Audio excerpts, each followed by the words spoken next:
Badavlat odamsiz, bolasi ishlash kerak, og'ir joyda ishlamasligi kerak. Siz bolangizda u badavlat odam bolasida. Endi qo'lingizda ishlaydigan bir ishchi bola bor, u yetim, kambag'al, uni ayash hojati yo'q. U ishlaversin. U boyni bolasi, bu kambag'alning bolasi. Agar shu o'lchov bilan o'lchayotgan bo'lsak, birodarlar, biz hali komil musulmon bo'lmaymiz. O'sh qo'lingizda ishlaydigan yetim, kambag'al bolani yoqasi oqarmasligi kerak. Bu hadida oshib ketadi, buni oyligini ko'tarib qo'ysam. Shuni ushlab turishlik kerak buni deyapsizmi? Demak, siz o'lchov hali johiliy o'lchov. Sizni qizingizga qattiq gapirib bo'lmaydi kuyov bola. Ammo keliningizni, o'g'lingizni maqsad bo'laveradi. Agar shu o'lchovda yashayotgan bo'lsangiz, hali johiliy o'lchov ekan o'lchovingiz. Allohga hali siz aziz banda bo'lmabsiz. Dini, xulqi joyida bo'lgan, amali chiroyli bo'lgan bir yigitdan qizingizga sovchi keldi. Qizingizni bermaysiz. Nimaga? Qo'li kalta ulardi.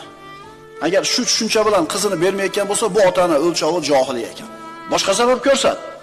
Boshqa sababni ko'rsat, boshqa shaharda, lekin puli yo'qligini sabab qilma, birodar.